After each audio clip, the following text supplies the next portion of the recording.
Përshëndetje shikues të nderuar, jemi live me emisionin Economics. Autostrada Armand Xhaferi do të përorohet me 29 maj. Por për të punuar në këtë autostradë janë angazhuar edhe shumë kompani vendore. Por për punën që e kanë bërë, ende nuk janë paguar nga punëdhënësi i tyre, një firmë kroate Suma Engineering, e që kjo e fundit është kontraktuar nga Bechtel Enka. Firma kroate u ka bërgjën vlerë rreth 1 milion euro, 25 firmave vendore. Pasi dështuan në përpjekjet e tyre që të inkasojnë borxhin e tyre, kompanitë kanë paditur firmën kroate, por edhe kanë kërkuar ndihmë nga kryeministri. Ata nëpërmjet një letre kanë thënë se kanë kërkuar ndihmë nga kryeministri që të ndërhyjnë në këtë çështje për të mos vazhduar më pas edhe me çështje ligjore. Për të debatuar për këtë çështje kam të ftuar Naim Devatakun, që është përfaqësues i 25 kompanive. Mirë se erdhën Naim. Faleminderit për ftesën. Si dhe kam të ftuar Dren Kizollin, përfaqësues i kompanisë kroate Suma Engineering. Mirë se erdhë Dren. Faleminderit, mirë se u gjetëm. Naim, për fillojmë me ju, na tregot lutem si erdhe deri te kjo punë që firma kroate t'ju mbes borxh 1 milion euro 25 kompanive vendore. Po, ashtu si që jeni dhe të informuar, ne jemi një grup prej 25 kompanive të cilat kemi punuar për një kompani kroate. Konkretisht kemi punuar në ndërtimin e urave numër 402, 403, 405 në autostradën Armand Xhaferi. Fillimisht këto kompani kanë kontratë dhe janë angazhuar nga viti 2017 për të kryer punë në autostradë. Por duke vërejtur dukurinë e mos pagesave, domethënë në muajin maj të vitit 2018 këto kompani kanë vendosur që ta ndalojnë punën. Pas ndalimit të punës, domethënë afërsisht një javë nuk kemi punu, jemi ftuar nga përfaqësuesit e kompanisë Bechtel Enka, gjithashtu edhe nga çdo kosto shtesë që do të ketë, na do t'i marrim përsipër. Vetëm të përfundoj autostrada me kohë, me deadline. Kjo është premtuar prej menaxhmentit ndaj menaxherit pronarit të kompanisë tonë. Dhe kjo ka qenë ndikimi, domethënë puna hapi parë që e kanë marrë ata me marrjen e pilotave. Dhe kanë reaguar me disa pagesa prej marsit deri në maj, që me një farë mënyre është ka hec punimet. Por disa nga nënkontraktorët që kanë qenë fillimisht si kryesor, ata nuk e kishin sigurinë e pagesave, se ishin me vonuar çdo herë. Dhe në maj ndërpretën punimet. Dhe kjo me njerë ndikoi, domethënë, te Bechtel Enka. Dhe njëkohësisht Bechtel Enka kërkoi që të bëjmë takim me nënkontraktorët. Pasi për Bechtel Enka nuk ishte çështje kostoja, ishte çështje kohës vetëm. Që të përfundohet projekti me kohë, se dhe ata njëkohësisht kanë pas deadline-in para qeverisë tonë. Dhe në atë takim i kanë qenë gjithë nënkontraktorët, siç e thekë edhe Naimi, që kryesisht janë marrë me punimet kryesore dhe me furnizimet kryesore për projektin. Në takim kam qenë person, domethënë prej anës Sumës, prej menaxherit të projektit Bechtel Enkës është thënë që harroni mos Sumën, nuk do të ketë suma për juve, ju do punoni për Bechtel Enkën, siç jemi komparat shumë e madhe ndërkombëtare. Dhe çdo pagesë, çdo kërkesë për pagesë që do keni, do drejtoni tek ne, ndërsa menaxher për punimeve në terren do ta keni Dren Kizollin. Dhe pra juve. Para gjithve, domethënë, mund ka delegu që ta menaxhoj punën në terren.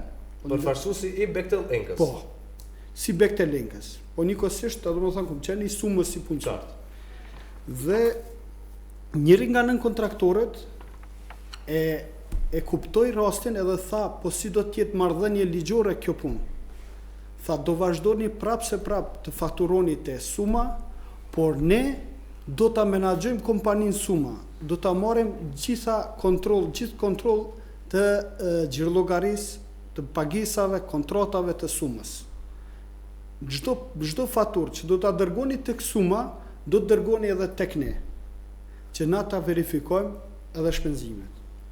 Dhe pas atij takimit është edhe emaili që kërkojnë gjitha këto shpenzimet, se çka kemi bërë deri në atë moment, gjitha pagesa që kemi bërë, gjitha kontrata që kemi bërë, dhe ata e kanë marrë menaxhim kompaninë tonë. Dhe na njëkohësisht kanë kërkuar prej neve listën e kujt i kemi borxh. E kemi dërgu Dhe nga i moment, ata kanë vendos se cili kompani ka prioritet për ndërtim, ta pagujnë. E kanë zërë sumën për qatë mujë për shembull cilin ta pagujnë dhe kanë shu paradhënje tek ne. Çdo herë kështu të ka funksion. Edhe e ka urdhnu me emaila, gjitha janë këta me emaila, paguje këte dhe mos bo asnjë ndryshim. Dhe ma dëshmo automatikisht me bankë që e ke kry pagesën. Çdo pagesë kështu ka funksionu nga maji deri në tetor. Që edhe puna është realizu, mundëm ju tregu edhe një grafik të punimeve dhe të argjimit të pareve që tregon që kjo do më thonë, kjo ka shku do më thonë këtë kohë, këtë periud do më thonë është përfundu punime. Lutëm fokuso atje të kamera. Kjo është grafiku që tregon në atë periud që kanë paguar dhe si kemi shpërnda pagesat e njerëzve. Bektelenka ka paguar një pjesë të mjeteve disa kompanive cilat tani ankohen për borxhe. Po, ka paguar të suma dhe suma i ka pagu Bektelenka, por me vendim të Bektelenkës, me miratim Bektelenkës, cilën nga këta kompani të paguan. Po të kuptoj qartë. Dhe në këtë rast, Dran, që ta bëjmë një rikapitulim për shkak se shikuesit nuk mund ta dinë në detaje gjithë problematikën. Në këtë rast, Bekteli e ka marrë përsipër që punën dhe borxhin ndaj kompanive ta paguaj vetë. Pikërisht ashtu është. Pasi që edhe vlera e kontratës tonë që ka qenë rreth 17.7 milion dhe ka arrit 25.5 milion, 8 milion ata veç e kanë marrë përsipër deri tani veç që i kanë pagune, e kanë marrë përsipër që i kanë pagu.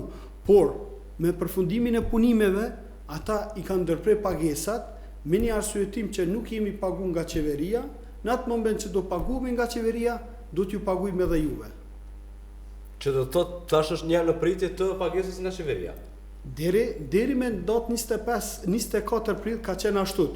Dhe prandaj prej tetore që s'kemi marrë pagesa, s'kan marrë në kontraktor pagesa, kemi qenë në atë pritje dhe nuk kemi bërë asnjë presion, asnjë kontakt me Bektelenkën. Deri më 24 prill. Po. Dhe me 24 prill na është thënë nga projekt menaxheri që nuk do i paguajmë këto shpenzimet që kanë ngelur. Pra borxhi për 1 milion euro. Po. Ndërsa unë e kam me datë në dhjetor, e kam emailin që e konfirmon projekt menaxheri që do i Bektelenkës në dhjetor e kom pyet se do paguen punëtorët e sumës, rrogat e sumës dhe kompanit më është përgjigjur mesazh që po do paguan dhe tani thot jo nuk do paguan. Qartë. Pra me 24 prill Bektelenka ju ka thënë që nuk do ta paguaj këtë. Ju a pretendoni që është borxhi i Bektelenkës si përfaqësuesi sumës? Unë pretendoj që kjo kosto që është kriju, kjo është vetëm kosto, nuk ka asnjë pik fitimi suma në këtë rast. Suma është për me pagu, domethënë gjithë borxhin, obligime që i kanë ndaj kompanive, që lokal është 1 milion, ndërsa edhe 1.7 milion janë firma ndërkombëtare që janë kroacisë e disa, të paguhet obligimi që është premtuar nga menaxhmenti dhe nga cili menaxhment? Nga menaxhmenti i Bektelenkës.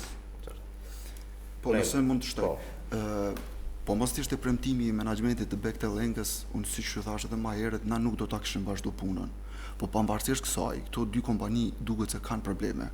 Dhe problemet e këtyre kompanive, ne këti kompani vendore, ne po i bartmi tash pasojat. Kështu që kjo është edhe arsyeja pse ne ju kena drejtuar qeverisë me një letër, ndërsa përveç kryeministrit ju kena drejtuar edhe ministrive përkatëse. Po deri më sot akoma ne nuk kemi marrë një përgjigje zyrtare ose nuk kemi pa një vullnet të këtyre institucioneve që dojnë më marrë me problemin tonë. Çka keni kërkuar konkretisht nga kryeministri dhe nga institucionet tjera? Po, këtu në letrën që e kena shkruar, na e kena bërë me highlight. Ju lutemi që të reagoni sa më shpejt ndaj kësaj çështje. Ne nuk kemi kërkuar ata më na dhënë parë, po mi përdor mekanizmat e vet cilët i kanë, lidhem të paktën çka kanë mujt me bash, që çeta aktor mi ul me një tavolinë dhe me diskutu me gjet një problem. Pse kena shkruar dhe na pse kena kërku? Na kena kërku me përshpejtu procedurën me qëllim që është e pashmangshme padia, po për shkak të pamundësisë së kompanive për me prit mos zgjidh një kontest gjyqësor deri në 5-6 vite, na kena kërkuar që qeveria me reagu, sepse të lashët prap do të mbesin këtu. Qeveria me reagimin e qeverisë në kuptonin që të kontaktoj Bektelenkën dhe të japë kontaktoj Bektelenkën, minimumi që mund me bë me na ul të gjitha aktorëve me një tavolinë që shjem tash dhe të zgjidhmi këtë problem, të dim ku është problemi. Po, në ndërkohë a keni pasur kontakte me zyrtarë të Bektelenkës pas Do thot, ju thoni që edhe siç e tha dhe Dreni, kompania Bektelenka që për informim të shikuesve RTK e ka ftuar zyrtar të kompanisë Bektelenka për të qenë në emision, por kontakti me zyrtar mediatik të kësaj kompanie ka qenë i pamundur. Në ndërkohë ju kemi dërguar edhe mesazhe, por nuk e kanë kthyer një gjë të tillë, pra nuk ju ne jam përgjigjur. Keni kërkuar ne kontakte, takim me Bektelën për ta zgjidhur këtë çështje? Ashtu që e tha dhe Dreni, me datën 24 prill 2019, kompania Bektelenka, të gjithë përfaqësuesit e kompanive që ka obligim suma ndaj tyre, domethënë i ka refuzuar. Dhe po letrën e njëjtë që kena dërgu kryeministrit. Domethënë na kena përkthy tani përkthyes gjyqësor, të njëjtën letër, të njëjtën tekst, e kena dërgu të përfaqësuesit e kompanisë Bektelenka në Kosovë, në Londër dhe të përfaqësuesit e kompanisë Enka në Istanbul. Po deri sot akoma nuk kemi marrë një përgjigje zyrtare prej tyre. Ndërkohë keni qenë një prezent në takimin kur Bektelenka e ka marrë përsipër përgjegjësinë që t'ua bëj pagesat për punën që kemi bërë? Po, ne kemi qenë prezent dhe në licën që ja kemi dërgu kryeministrit, domethënë e kemi shpalosur dhe mbiemrat e personave të cilët janë qenë prezent si të kompanisë Bektelenka, si të kompanisë Suma Engineering, si përfaqësuesve të kompanive. Domethënë këtu nuk ka diçka për të mshefur. Qartë. Në ndërkohë, Dren, ju jeni dy kompani. Një është Bektelenka, është Suma, kanë pasur probleme me operimet e tyre. Në këtë rast Suma ka pasur probleme me operimet e saja, po në ndërkohë me problemet e saja është krijuar edhe një problem për 25 kompani vendore. Flasim për vendore se për ndërkombëtare zgjedhjet e kontesteve janë shumë të lehta.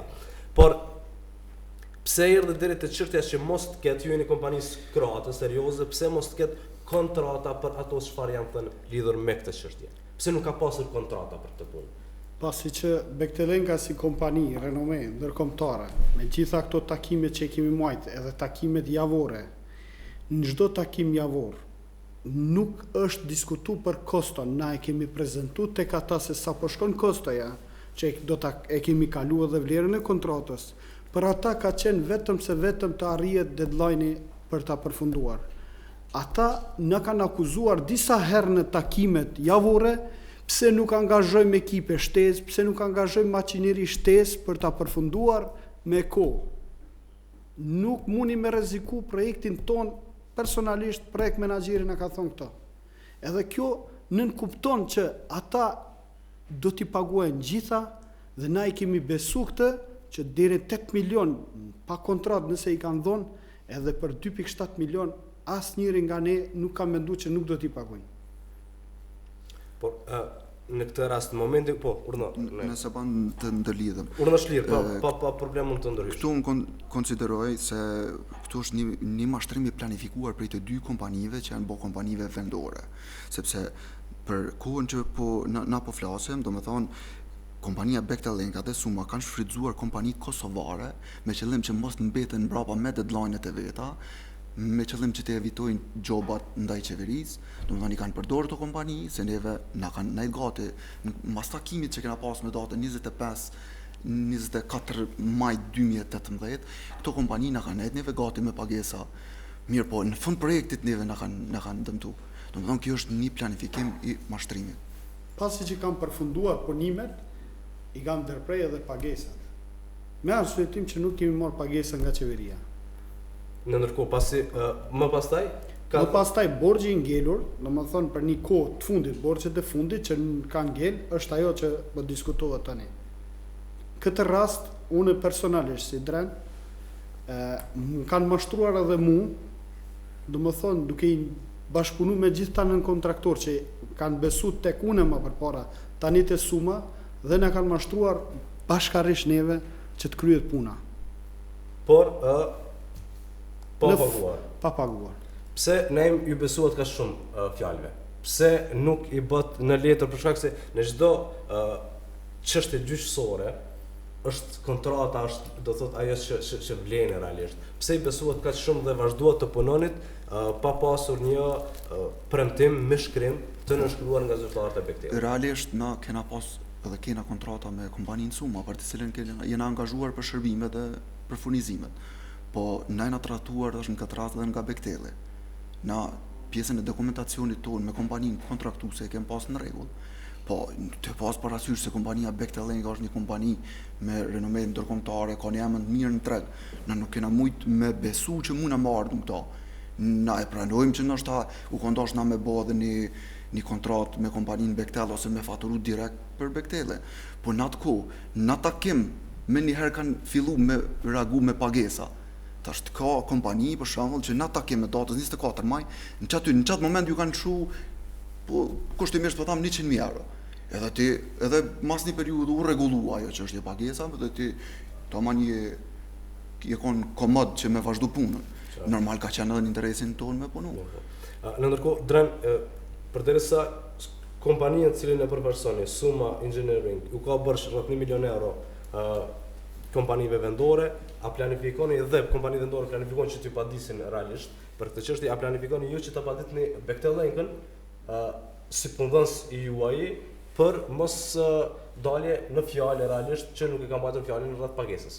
Për këtë çështje domethënë pronari i kompanisë gjendet për momentin në Kroaci dhe i ka angazhuar avokat kroat pasi që kontrata jonë shkon në arbitrazh në Vjenë dhe është u përgatit domethënë gjitha dokumentacioni, është u kalu gjithë dokumentacion që mos ketë ndonjë neglizhencë për anës tonë dhe po nuk u përgjigjen, do ta kenë padin.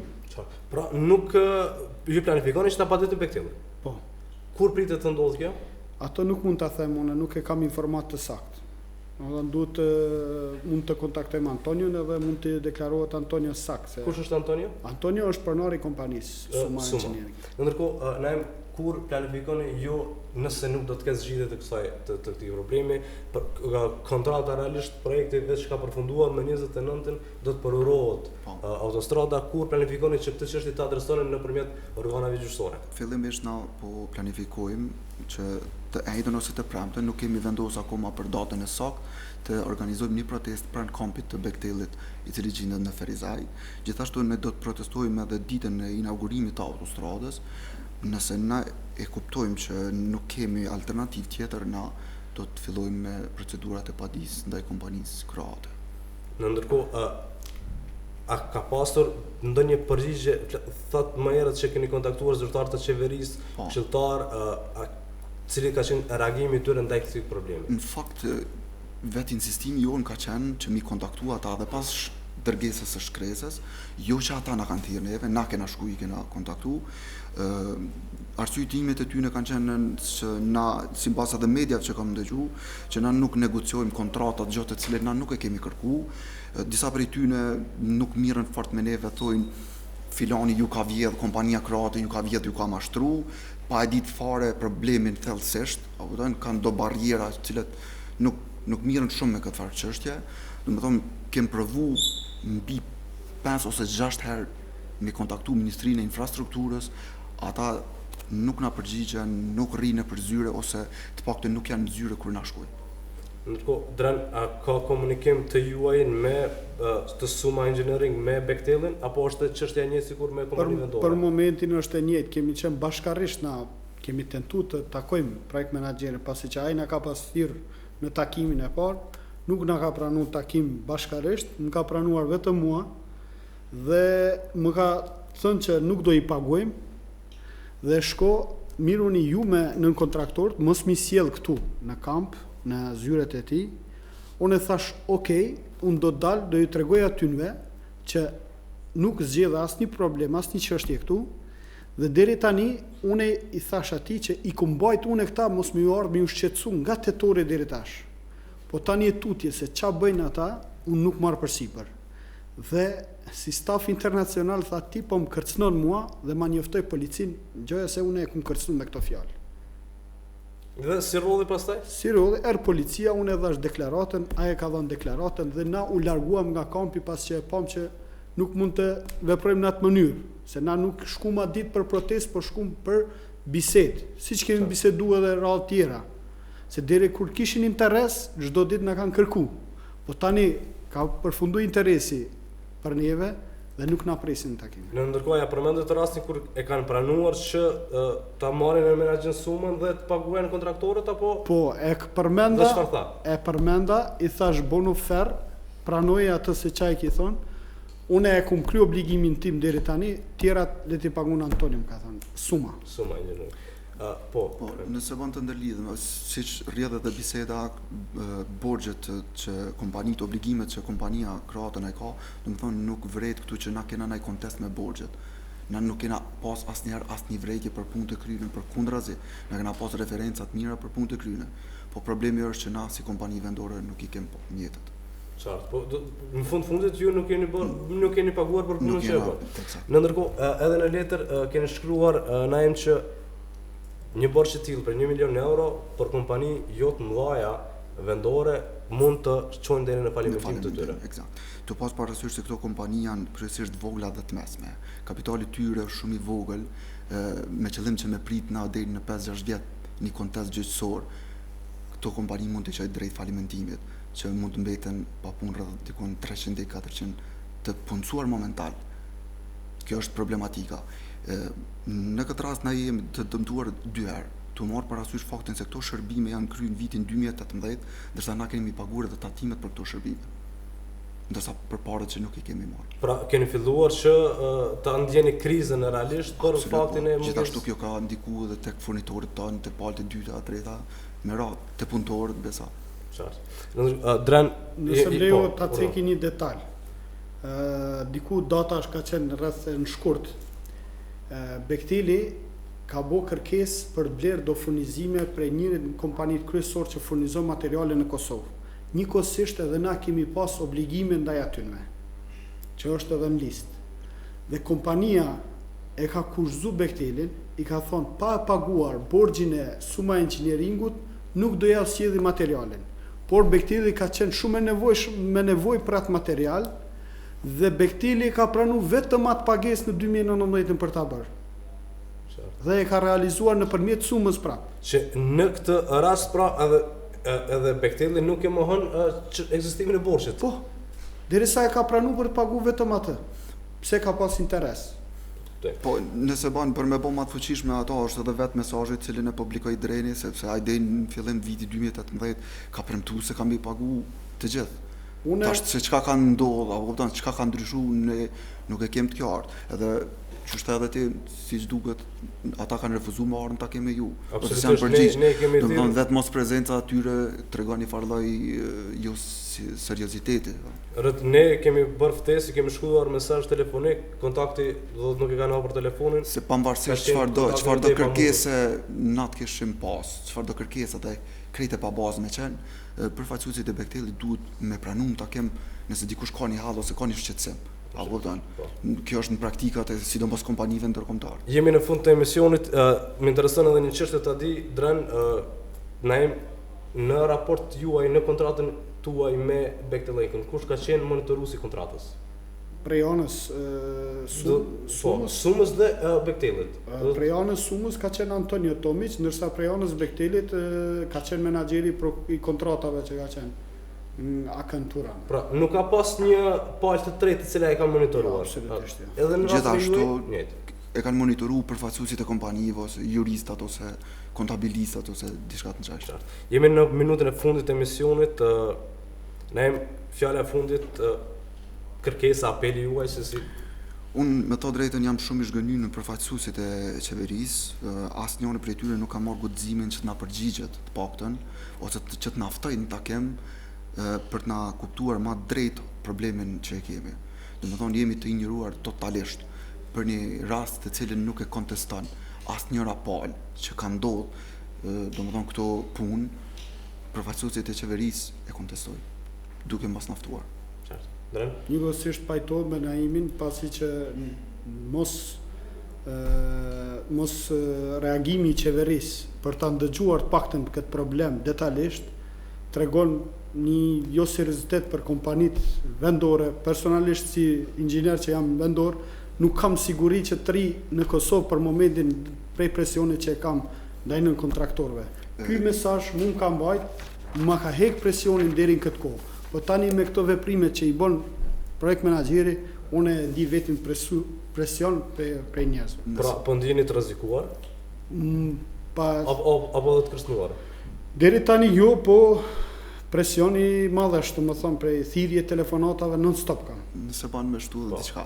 Zakonisht në praktikën e premtimeve të qeverisë për projekte të mëdha kur ndodhin, si për shembull tash autostrada e Dugaxhinit, qeveria dalin me intervista ose me opinione ndryshme se në këto projekte të mëdha do të punojnë edhe kompanitë e vogla.